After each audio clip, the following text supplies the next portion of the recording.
We have Malachai Moore, and he's ready for questions. We'll start here on the left side, third row. Malachi, how important was it to you and your teammates to really rally and get everybody together and make sure you guys stay in Tuscaloosa and not enter the transfer portal, because that is common when you get a new head coach? Right.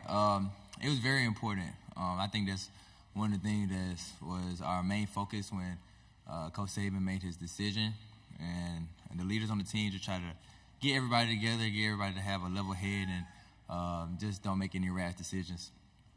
Right side, third row.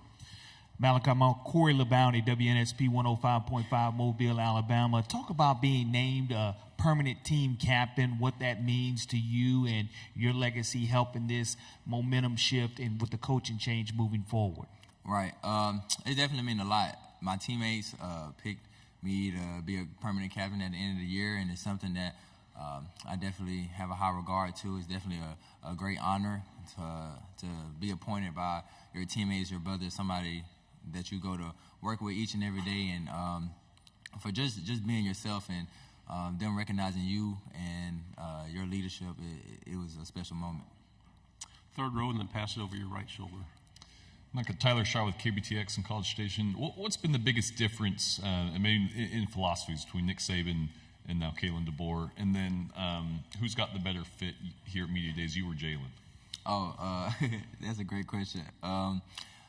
Coach Saban and Coach DeBoer, they have two different coaching styles. Both of them work, and both of them are very effective. But like I said, they just have two different ways of going about it. And Coach DeBoer is kind of more of a player-led type of coach. He kind of let his players take over and lead a team. But when he has things to say, he definitely voices his opinion and lets it be known when things are on his mind. But best fit, man, I would have to say me. Jamie got a little all black going on. I got a little color in mine, so I'm gonna have to go with myself. Front row, all right. Eric Bailey with Tulsa World. As Oklahoma enters this conference, they understand that every Saturday, especially on the road, is going to be a dogfight. What can they expect in the SEC with road football games, and what is the toughest road venue you've been to during your career playing at Alabama? I could tell Oklahoma and Texas when coming in that playing a road game on the SEC it's nothing like it.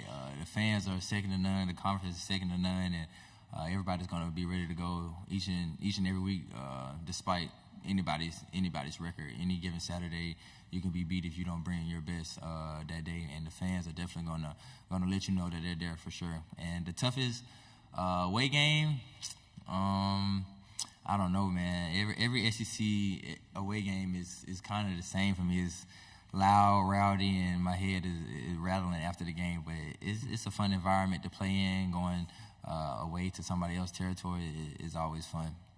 Left side, third row. Hey, man, Ben Bobick, Local 3 News in Chattanooga. Amari Jefferson's a freshman from our area that came in this summer. From your point of view, how has he adjusted to college ball, and do you foresee him, being a contributor down the line for this team? Right. Amari, he's been doing a great job of coming in and coming to work each and every day. I think him coming in right now, his main focus needs to be just trying to learn the playbook and learn from the older guys that are there, and try to use that in his way of seeing the field. But all of our young guys are doing a great job of coming in and taking the coaching and advice that the older guys are giving to them. And I think this is one of the best young groups that we've had, talking about people come in and be accepting of corrective criticism and not taking it to heart, and knowing that we just want the best for everybody on the team. On the right in the back, on the aisle. Yeah, Malachi, kind of keeping up with that, Ryan Williams is someone your teammates really praised this week. Just what have you seen from him since he's got on campus this summer? Ryan, it's crazy to see how mature he is and at such a young age. When you talk about a kid who skipped his senior year to come be a freshman in college, you don't see that every day. And when I seen him at practice for the first time, I see why he did what he did. But he's definitely an electrifying player, and he's very smart and skilled at a very young age. He understands coverages, and it's just, like I said, just going back to his age, just to see how mature he is really wonderful. On the back, and then pass it up and to your left.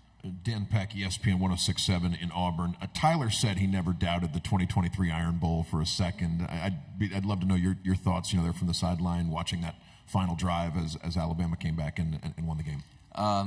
There's never any doubts. The last play of the game, when it was 4th and 31, we was kind of all in the huddle. Like, I just told everybody in the offense, like, anybody who had a chance to catch the ball, I was going to tell them that, like, bro, like, I believe in you. You can do it. Like, so if the ball get thrown your way, like, you can do it.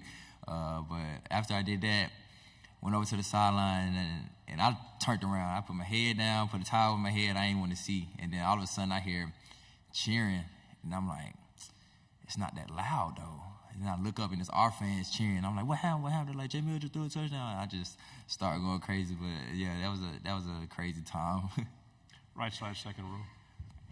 You've had a chance to play Texas 2 years in a row. I'm just curious, how do you think, just playing them 2 seasons in a row, how do you think their talent compares to the upper level of the teams in the SEC? Texas, they're a very talented team. I think Coach Sark has done a great job coming in and kind of bringing in a winning culture that wasn't there before, and the way he just took them in the first 2 years of being there. And see, last year they made it to the college football playoffs, and they're always a very talented team on defense, special teams, and offense, and it's great to have them in the SEC. 5 rows back on the aisle. Hey, Malachai, Olivia Whitmire with Channel 19 up in Huntsville. We talked with Tyler and Jalen as well about the end of the season and how you guys are using the Rose Bowl as motivation going into this year. As one of the leaders on this team, just kind of how are you reflecting on the way last season ended and using that going forward? Yeah, I think about the Michigan game almost every day, so to say. Even like fresh off a wake up, 6:30 lifts, it's the first thing on my mind coming to work every day. I think that's one of our main driving factors. Everybody that was here has that bad taste in our mouth that we didn't finish, and we were right there. And so that's definitely a determining factor of whenever we get tired or think about not doing a rep or something like that, we always remind everybody on the team, like, don't forget how that felt. Like, let's not lose sight of what happened last year and how we felt after that game. Left side, second row. Hey, Malachai, WFF 48 Cam here. Kind of a fun question for you. You know, the Olympics are at the end of this month. I'm curious, if you weren't playing football and you were going to the Olympics in Paris, which sport do you think that you would be playing? I got this question earlier. It's crazy, but I'm gonna say basketball, just because I feel like that's the closest thing I can be an Olympian to, if that makes sense. Final question here on the end. Ryan Hennessy, NBC 13 in Birmingham. We all hear stories about Coach Saban on the practice field. You guys have told it the past few years. You got any good ones at Kalen DeBoer so far in the short time here to tell the fans? Okay, it's not really like a story. It's more like me observing. But, Coach Saban, he always had his straw hat at practice.